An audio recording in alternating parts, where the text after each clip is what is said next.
The chakra system is an ancient system, ancient technology that we have within our bodies, and we use that to understand how energy flows and how it works. And so human design encompasses all of that. Vanessa, I am so excited for this conversation today. Thank you so much for joining us. Thank you so much, Oksana. I've been looking forward to it. I am feeling so blessed that our paths crossed and we've known each other for quite a few years. And we were kind of running in the same circles. And then we met one time when I was traveling to Austin and we had coffee. And I remember at that point, both of us, like our intuition was like, wow, we've got to work together. And we've done some amazing, amazing healing work. And I would love to share this with people because, in the quantum sense, there are so many different tools that are available to us that I feel people just don't know about. And what you do is so unique. And I just would love for you to share about yourself, what your company is, what you do. And I'd love to dive into some of the specifics of ways that we've worked together and make that information available for other people. Yay, wonderful. I love that we reconnected. We were already connected, and then we reconnected and we honed in and we were like, oh yeah, this is right time, right place. All the Yes. stars are aligning. And so I go by Vanessa Soul. My company is Sacred Soul Energetics, and it's a big umbrella of a lot of different facets of energy work. It could be energy work with the person, the soul, the business, homes, doing house clearings. So I offer a lot within that because I'm a manifesting generator. So I'm multi-passionate, multi-skilled, but I do hone in on certain things more than others. So yeah, Sacred Soul Energetics. My title always changes, and I used to have an issue putting myself in a box, but now I just own it, and it's kind of like a nice big box. I've kind of expanded the boundaries of that box so to where I feel comfortable placing myself inside. But I'm an intuitive healer, a psychic, and more recently, I am also expanding into like a astrology and human design business coach as well. And I'm a manifesting generator too. So you and I are very similar when it comes to that. I thought you were a manifester. I think you're a man because we did some of your chart. We I did. think you're a manifester. Yeah. Interesting. Okay, I will have to go You might, double check you that. might you might feel like a manifesting generator when you're around your family, because if you have a generator in your family, when you're Which I think around, my husband whether is. okay, your husband or your daughter, or maybe both, and then you become a manifesting generator when you're around them. Yeah, that's how it works. It's kind of cool. Okay, well, I guess let's start with human design because we worked together for a few months and we kind of ended on the human design stuff. And it's really fascinating stuff. So, what is human design?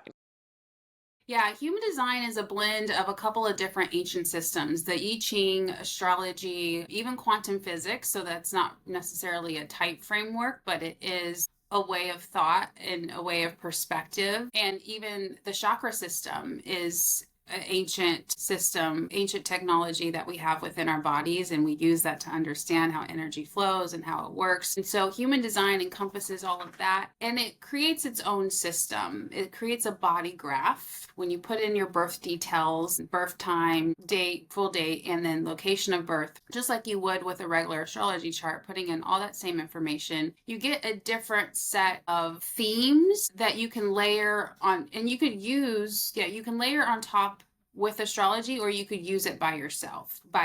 Human design, you can use it as its own system by itself. And so it does group people. The helpful thing is it's simple when you're first starting because it groups all 8 billion people into 5 categories, 5 types as we call them. And so that's projector, manifester, manifesting generator, reflector, and generator. And so it kind of simplifies everything, and that gives us a strategy for how we can go about life. And again, that simplifies how we make decisions and how we just operate with other people. It doesn't have to be how you operate on your own, when you're by yourself or doing your own stuff. But when we're mixing our energy with other things, we're like, I'm not sure. They have their own vibration, you have your own vibration. But if you kind of have a way to define just for a moment, you don't have to define your whole life based off of being a certain type in human design, but just for the purposes of the interaction or the opportunity or the conversation, you can remind yourself like, I'm a projector, so my energy, I'm going, I'm going to get the most out of this conversation if I follow my strategy. So for projector, it's people say it is waiting for the invitation. That's the technical version. But but that most people don't understand that. Like projectors are like, so just wait around for someone to invite me in a conversation or invite me to lunch. Like that's a little too passive. And so I just say position yourself as a powerful projector. Position yourself to get that lunch invitation or to get, to talk to someone or whatever it is. And so it kind of reduces resistance. When we follow our strategy for any type that we are, it reduces resistance and it helps us make decisions that are in alignment. And we're not forcing the universe to do things for us or with us. We're actually kind of following the strategy and observing what's happening and then proceeding accordingly. Okay, so if I am single and I'm starting to date someone and things are getting serious, and or another example would be if I say I'm wanting to start a business and there is a conversation with bringing on a business partner, would this be something where you would want to pull each other's charts to see how you operate and see if that's a good pairing? Yes, yes, you could do a synastry chart for that. And what you would look for, you wouldn't look so much at I mean, the types matter, the 5 types I just mentioned, the manifestor, manifesting generator, projector. But what would be most important in that situation is looking to see, like, let's just use you and I as an example, looking to see which gates and channels that we have that would complete each other. And do those gates and channels relate to our business? So for instance, there's one channel in there, I nickname it called it's the sales channel. And so if you had half of it and I had half of it and we were doing a sales business, we would be like, wow, we would be great business partners in our sales business because I'm able to close the deal and you're able to do all the marketing and all the persuading and all the stuff to get it going. So that's just an example of one channel, but you would look at other channels to see where do you guys kind of quote unquote complete each other. And then there might be some overlap too. If there's a little bit too much overlap, it doesn't mean don't go into business with that person. It just means maybe be very clear about delegating who's doing what. So that way we're not like fighting, like, I already did that, Oksana. You don't need it, so that we're kind of like in our own lane. Yeah. Okay, love that. And can you explain the channels a little bit more? Because like what do the different channels, like what are some examples besides the example you just gave with the sales? Sure. And I'll say the channels connect between centers. And so a quick little overview. We talked about the types. That's like the first. If you think of human design as an onion, the flaky part of the onion, the most surface level part, the flaky part is the types. That's the outer layer of the onion. Very general for most of us. And then we go one layer in, that would be the profile. If someone's a 6-3 profile, a 3-5 profile, a 2-5 profile, 2-5 or 2-4, whatever it is. And then another layer in would be after the profile would be the centers, which centers are completely defined or open with a gate activation. And then the gates, if you've ever seen a human design chart, it's like I call it like a pipeline, like a little highway in between the different centers, and they're numbered. So it's a gate when it's just one side of the number, and when the channel is fully defined from start to finish from one center to the next center, it's a full channel. So that's kind of like the framework of it. So some examples of channels, and they're all just different qualities, characteristics, and strengths. And so when someone has it defined, we know that it's a core theme in their life. Doesn't mean they're automatically strong with it, although they could be. You know how some people are just like automatically, like they come up with the best and biggest, brightest ideas all the time. You're like, how do you do that? You're like a computer. Probably that person has a defined head, defined ajna, and some great channels connecting those two centers together. And then other times, if someone's not strong at those abilities, but they have those definitions, their life path, what's creating their experience in this life is for them to learn the different facets of that energy, to go through the full expression of some of those gates. Especially, there's some emotional gates that are like highly emotional, like gate 19 or gate 22 or gate 36. Gate 36 is like It's called the crisis gate. That's like the lowest expression of and I have that one. So when I first learned human design, someone's like, "Oh, what's going on with your crisis gate?" I'm like, "My what?" You know, but really, the highest expression of it is someone with a gate 36. They really need adventure, challenge. Like that person needs to be challenged. If they're not challenged, they might create chaos or crisis in their life, or they might start drama with Mm, themselves or other people. So you can get a sense no gates are good or bad. They're just like different levels of expression and frequency. And so back to the answer of what is it, other examples of a channel. The inspirational channel is one of my favorites, and it connects the throat center to the G center. And those people who have that defined, like they're literally here to be so inspirational to other people, and they're also here to express themselves and be authentic and be their own PR person. Like they're here to kind of like not toot their horn in like a egotistical way, but to be like, yeah, like this is what I did. It's possible for you too. That kind of energy. now I'm so interested to go look at mine after. I mean, it's been, I don't know, maybe a year or two since we've worked together on that. I need to go revisit this. But Yeah, I what could I probably do pull it up really recall, quick. what I do recall is you pulled up my husband's human design and my children's. And what I remember very specifically, and we were just kind of moving over to homeschooling the children, and we were having some different communication issues and the styles that we were working together. And I remember sitting with you and going through each of my children's human design and how to work with them individually, how to communicate with them. And I can tell you, it was life changing. Once I was able to understand my children's human design, and I was able to flex my communication styles and the way that we work together with them, like it completely changed our homeschooling journey.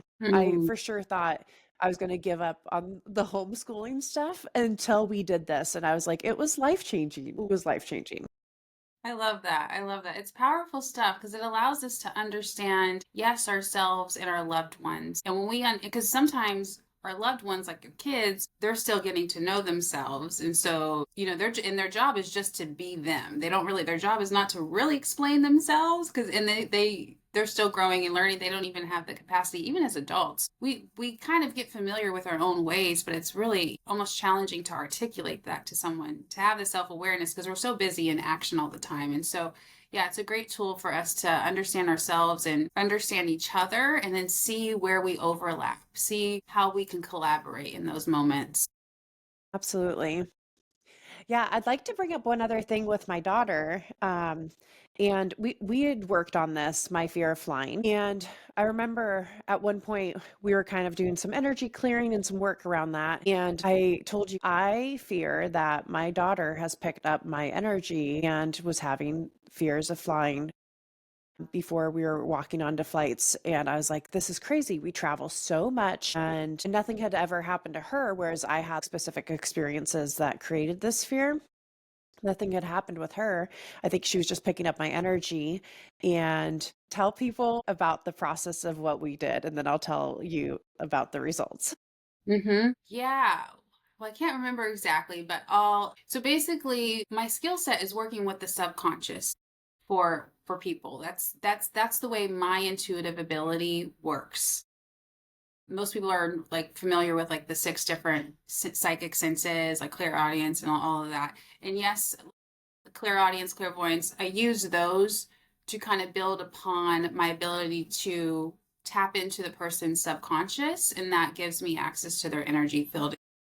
Anyone who's doing this work has to have permission from the person or the parent. So in this case, I had permission from the parent. And I mentioned that because the subconscious will protect the person if someone doesn't have permission. So someone's like, I tried that on so and so and it didn't work. And I'm like, well, yeah, they were like, their subconscious might have felt you coming in and put up some boundaries there. So yeah, it's connecting with the subconscious and really just a communication. And I just feel into the root cause. I always ask the subconscious, what do we need to know about this theme for this person? How is it serving them? Is it time for them to release it? Did they get the lessons from this, if any? And sometimes we get a no. And sometimes Mm. the subconscious will say, we'll pause on this fear. We could pause on it and see how it works. But this person has some other things that they might want to bring it back, right? Because the conscious mind is kind of doing its own thing. But luckily with kids, it's different. It's a little easier. There's not that much resistance. There's not that much, hanging on to things from the past. Like they're just more of like an open book. But just yeah, communicating with the subconscious, and then also just going in and clearing. And I think your daughter was at school. But once I'm into someone's field and connected with their soul, I'm not really doing the healing. I'm just giving suggestions, and the soul is doing the healing for the person. The soul already knows how, but the point of me giving suggestions is the process that I'm confident with, so that I'm confident that the result will take place. And then also I could sense things, either densities or where maybe more of the fear is concentrated in the body. And then I can clear that even from a distance. And then that's it. And then we just kind of give the subconscious or the soul the instruction to make it permanent if it's possible. And that's kind of the process. Yeah. And it was so beautiful because I believe the week that we did this, we were taking a flight that weekend and it was a completely different person. She didn't have any anxiety, any fear. I remember when we got off the flight, she was like, that was a good flight. It was so crazy to me that it was like, it felt like a whole nother person. That fear had completely dissipated. It was just such an amazing result. Yeah, that was beautiful. I love that. And I'm having a memory. I think the energy was concentrated in her stomach. And I even told you, I Hmm. was like, oh, if she has a stomach ache later that day, I mean, it could be something that she ate that day, but it's probably just energetic, and it's probably just the energy clearing, because that's where that fear was kind of concentrating itself. So I love that you guys, and I didn't even know you guys were flying that weekend. I thought it was just a general thing, but that's beautiful that you were able to really see the results of that. Yeah. Yeah, and I mean, for Christmas, we always travel, and we flew to London and Denmark and the Arctic Circle up in Finland and then back. We went on all these crazy flights with all this weather and ice and snow, and it's just amazing. Like that fear hasn't returned at all. So it was, I mean, to this point, it's been amazing.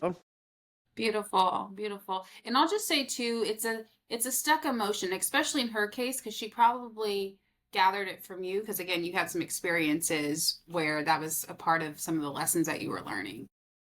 And so for her, yeah, it was just a stuck emotion, and we actually don't have to carry these emotions with us. Like they're teachers for the moment, and emotions can pass pretty quickly, even in a matter of seconds.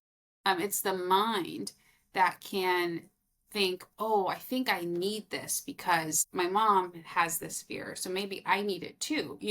Like there might be that thought process, and then that kind of keeps the emotion in place for some time until we energetically clear it. So just thinking of as emotions, as they can get stuck. They're supposed to move through us like a splash of water, and then it can kind of freeze and get frozen like a block of ice. So, how could somebody clear emotions, or how could they Yeah, feel if they have any stuck emotions? good question. There is the book called The Emotion Code, and I think it does a really good job of teaching the everyday person on how to be their own energy healer. And it teaches you and shows you how to muscle test yourself for stuck emotions, and it gives you like a little chart of emotions as well. I think it's just called the Emotion Code chart. You could even Google it. You can get the book, and then you'll have the thing in there, or you could just Google the chart. It'll give you a long list of emotions. So powerful. Side note, I do house clearings, and I do another process for house clearings, and I started to add that emotional chart as another layer on my house and building clearings, because it just helped me clear out a lot of the emotions that us humans can leave in our homes. So it's a really powerful practice. But muscle testing is a way. So let's just say on the list, you might see an emotion that says like embarrassment or jealousy or something, and you could just take a couple breaths, And then you can muscle test yourself. There's so many different ways. If someone else is muscle testing you, you might see people on social media that do the arm thing. But if you're testing yourself, you can kind of just do the forward backwards movement. So for most people, yes is forward, no is backwards. So body, do I have jealousy in my energy field as a stuck emotion? And you'll just naturally feel, and I really did that. So thank goodness I don't have jealousy today. So you can really do that in your subconscious, pulling you backwards or forwards. And in the beginning, I always tell people to do it 3 times without trying to evaluate the answer. I just did it 1 time for example, but you would do it 3 times in a row without pausing. Do I have anger in my body? Do I have anger in my body? Do I have anger in my body? Maybe not that quick, but you would do it 3 times. And even if you get a different sway on one of the times, you go with the dominant number. So what did you get 2 out of the 3? That's the easiest way for people who are new to this to start. And then you could also do the finger thing. Typically, when you have your thumb and your pointer finger connected, and then you take your other finger in a loop and you kind of try to pull it gracefully. And typically no is the release and yes is the hold. So If it's am I hanging on. currently in Okay. Mexico? Yes. Am I currently doing a podcast? Yes. Am I in France? No. See how it just effortlessly went like that. That is so cool. And I think what I really like is the fact that a lot of these tools people can do themselves, right? And then there's a lot of deeper work where it's really nice to have people who are so connected, like you, that you can really help process this, right? So when I came to you, I was working through some severe trauma that I had experienced as a child. And I remember one of the sessions that you and I did, and it was so powerful, so life changing.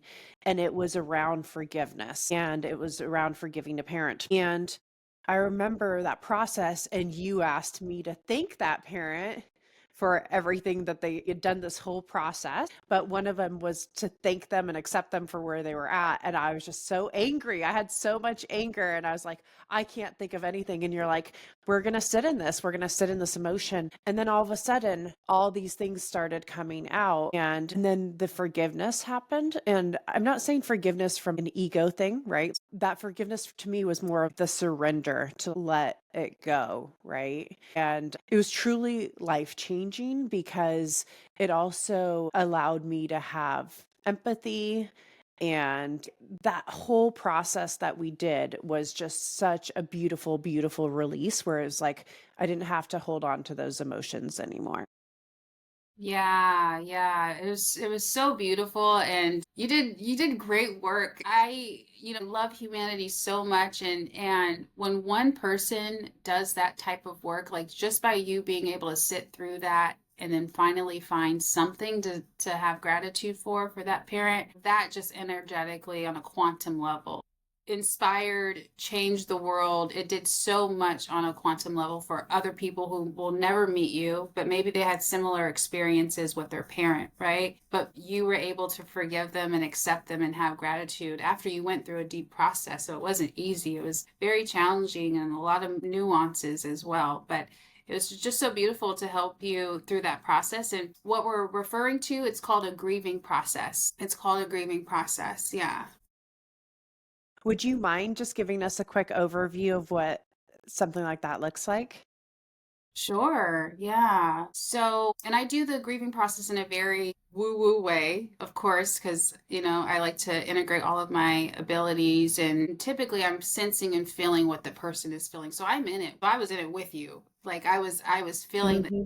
the tightness in your bodies, the resistance, the fear, the anger, the resentment, but I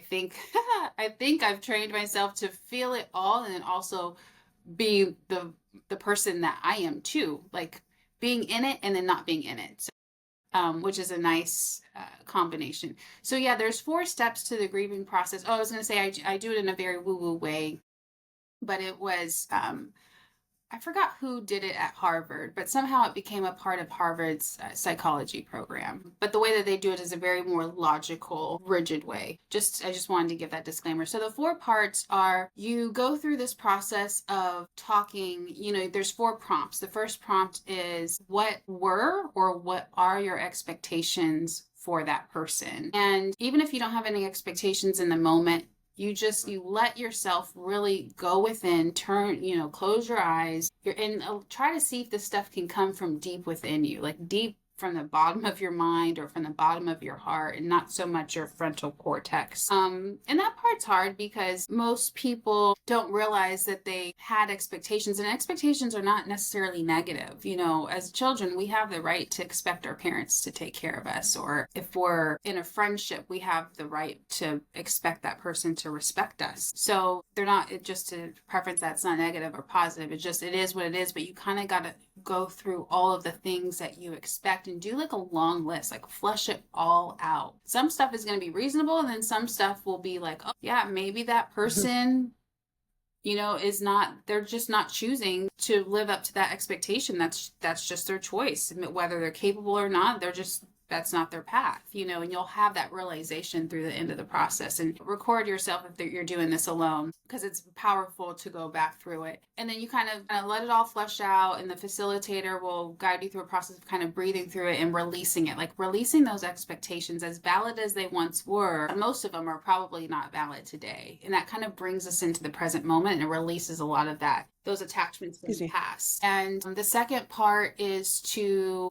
flush out and voice all of the lessons that you've learned from that person. And that could be positive things. Like I've learned, some people are like, well, I've learned what not to do from this person. Yeah.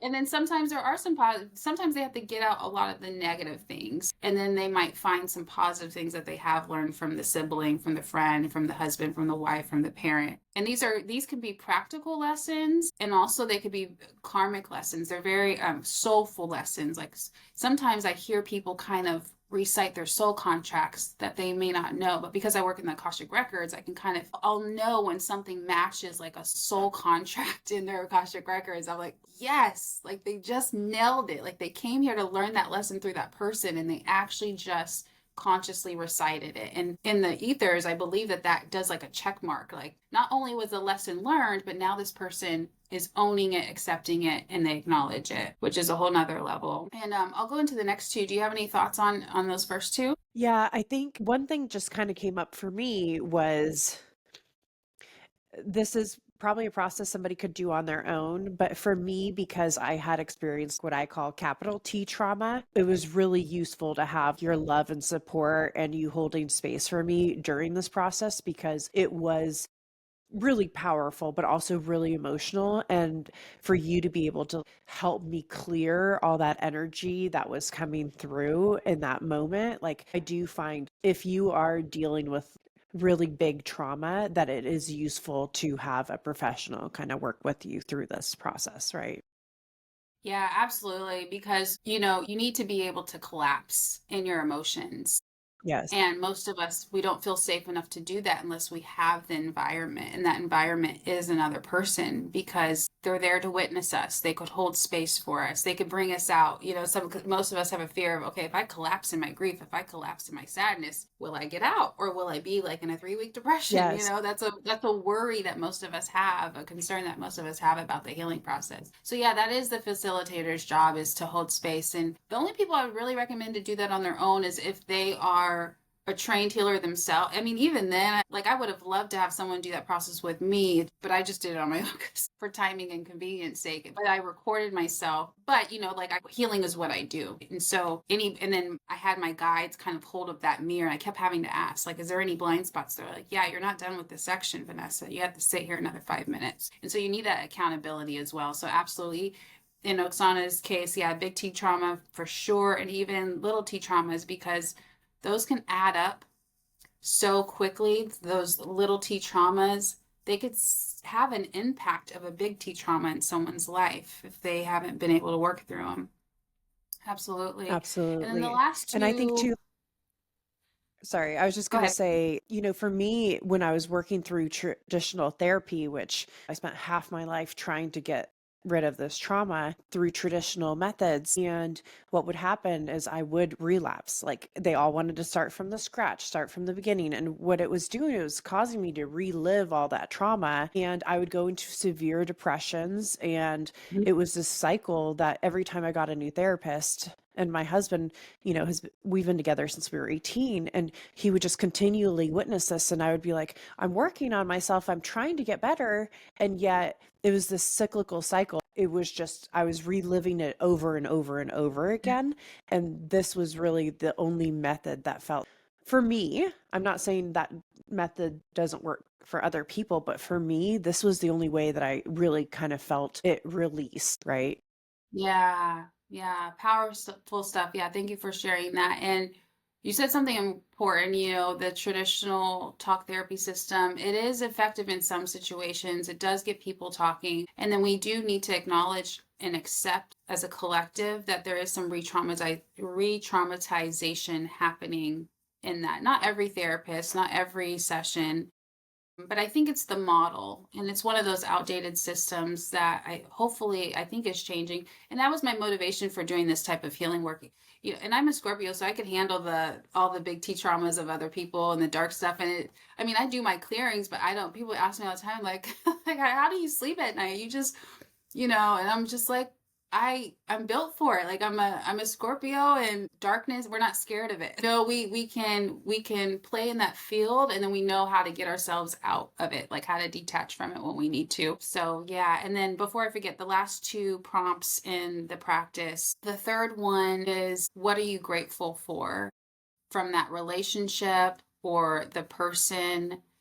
And this is where I think you were having the example of, at first you were like, nothing, right? And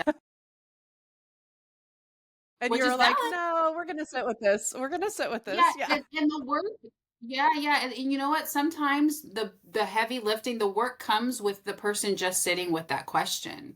It's not so much about what they say. I mean, it can be depending on what they say, but oftentimes it's what's happening internally. That what happens internally is so unique for people when they're going through that specific section. And then other times, people are like, I'm grateful for that this person is on their own path. I'm grateful for that this person, we've decided to have, to kind of go our separate ways, or I'm grateful that we're finding closure. Sometimes it's that. But the point is just to really honor whatever you could be grateful for. That also helps clear the karma. That's the important thing. It helps lock in the soul contract lessons, everything that was included in prompt 2. And then also it can rewrite some of the things that we would say in prompt 1, the expectations that we were holding for that person. So that's where some of the healing or integration happens, is in that third prompt. And then the fourth prompt is, what energetic, physical, emotional, mental, legal, or financial boundaries would you like to give this person? And we're doing this all energetic. I mean, we are connecting to the other person's higher self. And so whatever boundaries you set out loud, in the private safe space session, speaking those words out loud, it travels to that person's subconscious, and their higher self delivers it and holds it for them. And so it will manifest over time, whatever boundaries you would like to have. So some people are like, you know what, like, I'm willing to have a relationship with my mom or my sister on the grounds that it's blank, blank, blank, blank, that we respect each other, or like whatever the things are. And it's not conditional love. It's a self-preserving boundary that you're choosing to have going forward.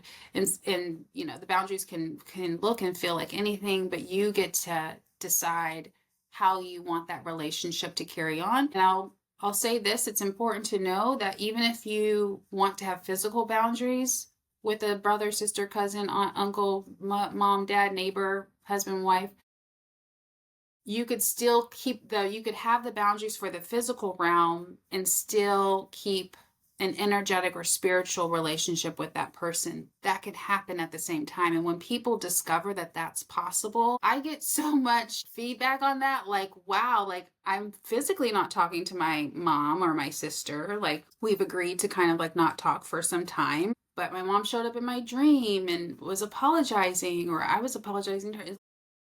The relationship was continuing in some way, which is a beautiful process, and that can happen when we ask for it in that boundaries prompt. I love that. And thank you for finishing the list, because I mean, we could talk and go on different conversations.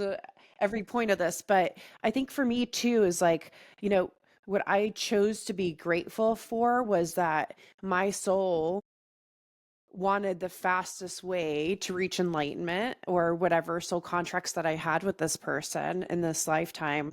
Clearly, I chose a really hard path, and because I needed it for whatever that I'm here to do in this lifetime. And so it could just be as easy as like, I'm grateful that this person showed up in this life to play this part, knowingly or unknowingly, or however, whatever your beliefs are, because it made me who I am today. And that at the end of the day was enough for me. I wouldn't change a thing because Mm. I am this resilient, strong person that I am today because of that history, right? And I don't know if I even told you, but I got a call from that person like after we did this session. So like in the spiritual realm, like things are happening, and I mean it is amazing when those types of things happen. You and I, after we did a cord cutting, um Hmm. and we did a ceremony of, I would like to cut off all communications like with this person. So Yeah, and it's important to have those boundaries and really use your willpower and your choice and your free will. That is what our free will is for, is to really self-preserve and to protect our energy.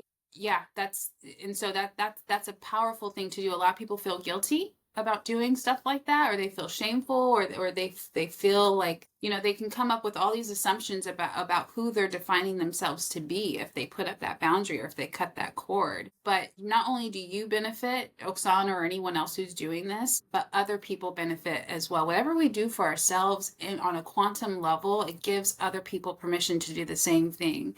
And what would this world look like if everyone had these nice, healthy, self-preserving boundaries, and they were releasing the past from family and friends and teachers or whoever, and then we were just and we're reclaiming our energy at the same time. That's really what's happening. Every time we forgive someone thoroughly and honestly, sometimes there's a facade there. Like our mind wants us to think that we forgave that person, in our heart there's like still that blockage there. But every time we forgive someone or release the past, and it doesn't have power over us, now we just became more empowered. We became more of our authentic self. And in the world, we're all in this like we're all existing together because I agreed to incarnate at the same time Oksana did, because I wanted to benefit from her medicine and vice versa. And that's how, on an energetic level, we all were like, that person's going to be there. Oh yeah, I'm coming in that generation, like for sure. And so the more that we can become our authentic selves, now we can start to give each other the gifts that we all came here for. I love that. One thing I think is really important to mention, I'd love to get your thoughts on, is I hear a lot of people not being able to execute on boundaries because they use their children. They're like, I would set the boundary with that parent or, sibling or whomever, but it's not fair to my children to not have a relationship with XYZ. So what would you say to something like that? Yeah, it's a nuanced situation, but I think what's typically happening is they're assuming that the children are benefiting from the current situation, which is oftentimes Hmm. not the truth. Oftentimes the children are not benefiting, even if they're not showing signs of it being disturbing, or they're not showing signs of abandonment, or they're not showing signs of any type of contracting emotion. It is impacting them subconsciously, or it's shaping their view of the world or love or parents, or like, this is how marriage is. Parents, if your parents are emotionally distant to people, this is what your life is going to be like. You're going to find someone where you guys Mm, where you guys are fake around kids, and you put on the show, and then you're not happy. So it's kind of doing them a disservice. Not even kind of, it is doing them a disservice. And so, Spirit's telling me right now to make the point that it's all about acceptance, accepting what reality is. Spirit is saying that denial is like really the biggest disease. We're in denial mm, that, in that example that you just gave us, that let's just say two parents, let's use that as, like, let's just say two parents are sticking together. They both want to separate, but they're sticking together for the kids. I think that's a common example. sure. So it's if they're trying to force themselves to stay together, they're denying that their path is to be separate, they're denying the fact that they've already fulfilled their soul contract. They already had the experiences and the lessons that they were supposed to have together. Typically, I mean, some people no, maybe they're just going through a rough patch and they're meant to stay together. You got to kind of figure out what your path is. I'm not saying everyone should split up, but you just so spirit. The point here is you have to kind of see through that delusion of denial, because that's where everyone gets stuck. They're like, oh no, everything's not as bad as it seems. This is just a phase, or I'm gonna. Well, this was my soulmate when I married this person like 20 years ago. I knew that they were my soulmate, and I'm going to cling to the past. Like they're not accepting what is happening in the present moment. So that's kind of really where the medicine is, breaking through that denial and accepting what is. And that will allow people to make the right choices. And then the second piece to this is we try to control the outcome, and Mm, oftentimes people don't know how good life can be when you just accept things, like accept the growth, the expansion. It doesn't guarantee that it's not going to be uncomfortable, because chances are any change is uncomfortable. There's some discomfort there, but we just assume like if this happens and this happens and this happens, like when I was a real estate agent, I assumed that if I when I stopped real estate, that blank blank blank blank blank, like all these negative things were going to happen, and none of them happened, right? But that was just my mind trying to control the outcome.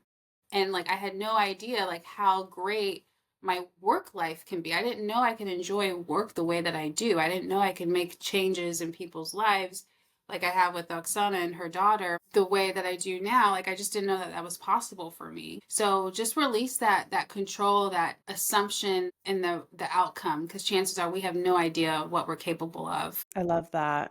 I love that. I think one other thing that came up for me too is you can actually do this process with somebody who has passed over as well, right? Yes. Yes, absolutely. Especially if the relationship didn't like for people who still feel like they need closure, or like if something needs to be resolved, or yeah, something like that. And now if someone really if they're going through grief in a different way, and there it's not like there's anything like that they need to resolve with that person, maybe they just really deeply miss them, or they're just sad that that person's not around. There's another process for that called the remapping process, and that's just creating a relationship with the person with where they are in their transition, after their transition. I love that. My husband's dad passed and they were the best of friends. You know, the person, his coach that he works with says, you can have a cup of coffee with your dad at any time. And that was just a couple weeks ago. And he was like, what do you mean? And he's like, okay, I think I'm open to it. I think I'm going to try it. And it was just life changing to even think like, yes, even though they've passed over, you could still sit down and have a cup of coffee with them or a conversation or just sit and honor them or their life or I just thought that was such a powerful tool that everybody has. Yes. And if you want them, we all have a team of spirit guides. We have a guardian angel that's with us since we're born, and we have spirit guides that kind of come in at shifts depending on where we're at in our lives. And our loved ones are actually waiting for us to ask them to be on our spirit team, or to help us with certain relationships, or help us with certain things, or teach us certain things, or hold space as we're becoming a new person. So when you're open to having that cup of coffee with that family member or that loved one, or even just connecting with them in maybe a different way, they start to show up more, and you could assign them to certain things, or they'll tell you what they would like. Maybe that soul contract is still playing out, and they're like, hey, no, I'm here to help you with your psychic abilities. You're like, okay, great, I'll follow your lead. What do we do? You could literally have that type of relationship. There was one other thing I was going to mention, and also, when someone passes, we change. We also kind of grieve a part of ourselves, and they can help hold space for that too, because for people who might have lost. Recently, a client of mine, she lost her husband, right? And so she was so fearful of who she would be without him around, which is totally valid. But also after some time, she's like, she's like, I loved my husband so much, but I'm also loving this new me. And he tells me the things that he likes about this version of me that he didn't get to see while he was here. Right. So it was a whole nother Oh, experience for her. that's beautiful. I love that. I would love for you to explain what the Akashic record is because I love this modality so much and kind of interweaving the conversation from the soul contracts and our mission here in this lifetime and all that kind of stuff. Would you mind just explaining from your standpoint what is the Akashic record and how to use that to work with people? Yeah, it's the universal energetic library, and it has record of every single thing that's existed because this universe and this world is so vast. And if there wasn't any record, I think we would all get lost in the sauce. But it kind of it it helps you kind of connect all of your soul experiences. I mean, eventually all of us are all one. We all go back to the same source. But in between source and all of these different experiences that source is experiencing through us, we create like a trail, like a history of, my soul lived in this past life and did this or parallel life and, all these other things. And these lessons are connecting like I can't really think of they're just connecting like a web, right? Some of the lessons are tying in with one another, or maybe you have one experience and then one of your other lives is the complete opposite experience, and the insight that those two experiences give you is some type of balanced perspective. I think what's most common is someone being extremely wealthy in one life and then having another life where it's the complete opposite. And there's moments where in the Akashic records they'll either receive information or they'll get the information about those two different lives, and they'll come out of that session like, oh wow, they'll have these epiphanies, these breakthroughs, these insights that were so valuable from them that they received from them living those two extremes. Not that it has to be extreme like that for everyone. So that's just an example, but yeah, universal library, you could really tap in to get answers that you need to get clarity. Again, connecting to other parts of your soul, parallel lives, past lives, understanding your soul conscious. That's the most important one because we can all get really burdened by some of the drama in our relationships. But when we zoom out, take a fresh breath air, and we kind of see like, okay, what is the purpose of this relationship? What are the kind of going back to that grieving exercise? What are the lessons that I'm really learning here? Even though I abandoned them or I was mean to them or they were mean to me, what was the lesson in that situation? For me with my personal experience, I don't know if I know the golden nugget lesson with me and my mom, but I do know that I got from the Akashic records. We've incarnated in so many different times. Like we were sisters in an Indian tribe, and I was her mom at one point, and then we were brothers at another point. And um, I had mixed emotions one time when I came out of Akashic records reading that I was doing for myself because I mean I was relieved too, but the information was that this was the last lifetime with my mom, and our relationship has not been perfect. It's been like a little awkward. I mean, but we look identical and our personalities are like so different. Like she's like religious and Christian and I'm like woo woo. So it's like complete opposite there. But when I got the information I got the information that this was the last lifetime. But with that, my guides were saying like, hey, you're already on your way to really completing everything that you two have set out together. So it's really a happy Mm, moment. It's a congratulations. I mean, and my mom's still here, so it's not like finished. So, and we're still right. talking and visiting with each other when we can. But that meant a lot to me because, and I don't even know all of the lives that I've had with her, but that meant like I could just trust that whatever our soul contracts were over all these different lives, that we have reached our completion point, and from in this life was the last one. I mean, they're not all. They're time and space is weird Time doesn't in the exist. energetic world, so it's Yeah. not like not all past and future, but you know what I'm saying, yeah. Right. Okay.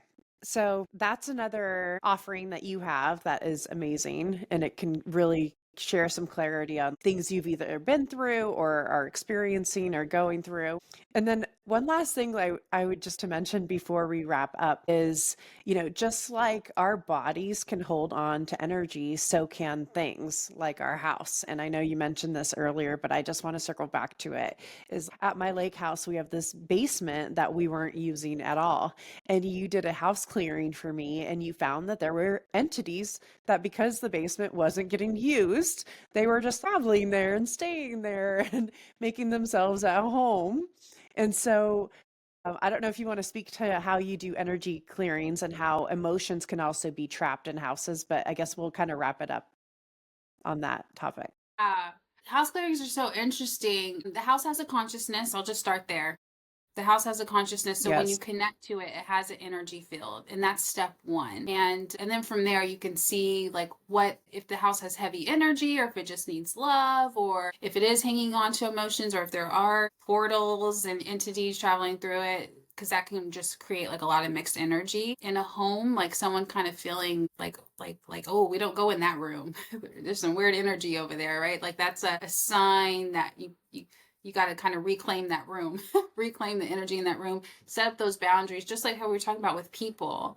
You know, you got to have those self-preserving boundaries. Your house needs to have those self-preserving boundaries so that you don't have like a lot of unnecessary portals. I mean, people like me who do work, I find that even when because I'm a digital nomad, even when I go to like different Airbnbs, even before I could really settle in, like first night when I'm not thinking about doing any kind of woo woo work, like I wake up and I can sense like I created a portal in my sleep, right? Like right next to me. And I'm like, oh, okay. Well, I wanted to clear the house first before I like really kind of set up my own portal. But sometimes that happens. But other than that, yeah, just understanding that, clearing a house, even because it's probably had multiple owners. Some homes are typically old, even the newer ones. I've done house clearings where like people were the first people to buy the house and live there because it was like freshly built, but you never know what the land that it was built on. Or in one situation, there was like this really nasty lawsuit with like the developers. So it just put like That this, was there's my like a, house. oh, was it? It followed it. Oh It yeah, was. I got the house just waved at me. I just saw a picture of your house in my mind. Yeah, so there's that. So the just clearing the energy is constantly important, and you'll find like so within, so without. You'll find if you're doing your own personal work, the house is just important, and we often don't think about it, or it's just not on the forefront of our mind. But yeah, tap in to see if you can at least get a scan on your home, or even your office space. I've done restaurants, I've done businesses. One restaurant, there was like so many cooking accidents, and they couldn't figure out what was going on. Like, people like professional chefs, like people getting burned and like things like that, right?